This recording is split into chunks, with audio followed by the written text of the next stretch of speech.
ஆம், நான் மைசூருக்கு மாணவர்களோட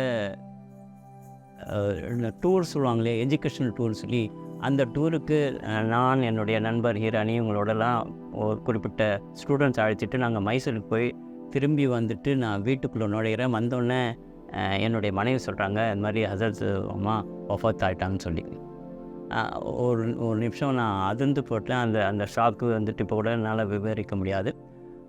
அடுத்த 5 நிமிஷத்தில் உடனே முகங்கள்ட்டு அங்கே நம்ம யூசுப் சாப் இருந்தாங்க, அவங்களுக்கு ஃபோன் பண்ணிட்டு நான் வந்துட்டுருக்கிறேன், சுல்தான் இதுன்றவங்களும் இருந்தாங்க, அவங்கள்ட்டே சொல்லிவிட்டு நான் வந்துட்டுருக்கேன்னு தயவுசெய்து சொல்லிவிடுங்கன்னு சொல்லி யூசுப் அந்த மெசேஜ் போயிடுது. நான் வந்துட்டுருக்கேன்னு மெசேஜ் போயிடுச்சு. அப்போல்லாம் என்கிட்ட கார் கிடையாது. அவசர அவசரம் மூஞ்சி கழுவிட்டு ஓடி போயிட்டு சென்னையிலேருந்து நான் பஸ்ஸை பிடிச்சிட்டு போகிறேன். போய் கிட்டத்தட்ட அங்கே இறங்கி ஓடி போகிறேன். எங்கே இருக்குன்னு கூட தெரியாது. அப்புறம் கேட்டேன், இல்லை ஹசரத் மாமா அங்கே. நான் போய் அந்த வீட்டுக்குள்ள நுழையும் போது ஹசரத் மாமாவுடைய அந்த அந்த ஃபைனல் ஸ்டேஜில் நான் தான் கடைசியாக அவங்க மார்பில் அந்த சந்தனத்தை வைப்பாங்க இல்லையா, கடைசி அது எனக்காகவே நிலை பண்ணதான் சொல்கிறாங்க. அல்லாஹ் அறிவான், அது எனக்கு ஒரு கிடைச்ச ஒரு பாக்கியம் நினைக்கிறேன். அவங்களுடைய நெஞ்சில் அந்த சந்தனத்தை வைப்பாங்க. அந்த சந்தனத்தை நான் வச்சு தான் கடைசியில் அவங்க வந்துட்டு அந்த கஃபன் மூடுறாங்க. அந்த பாக்கியம், அவங்கள பார்க்குற பாக்கியம் அங்கே இப்போ கூட எனக்கு அது கண்மனையே வந்திருக்கு. அதுக்கப்புறம் அவங்களுடைய மற்ற அந்த பரியல் செரிமனிலாம் நான் கம்ப்ளீட்டாக கலந்துட்டு நான் வீட்டுக்கு வந்தேன். இது இது எனக்கு வந்துட்டு ஹசரத் மாமா என்னுடைய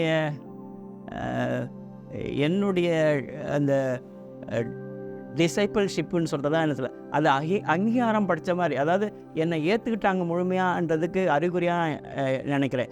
ஏன்னா நான் வர வரைக்கும் ஒருவேளை பல காரணத்தினால நான் போனது தாமதமாக இருக்கலாம், அவங்க அடக்கப்பட்டிருக்கலாம்.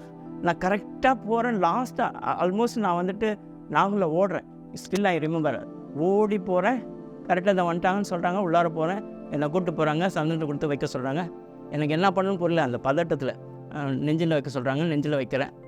உடனே கஃபன் போடுறாங்க. உடனே அடுத்த செகண்ட் எல்லாமே ஒரு நிமிஷம் கூட தாபிக்கல. நான் வச்சு தான் லாஸ்ட்டு. உடனே கஃபன் மூடிட்டு பரியல் கிரவுண்டுக்கு கொண்டு போயிட்டு அடக்கம் பண்ணுறாங்க. நான் முழுமையாக வந்துட்டு வந்துட்டேன்.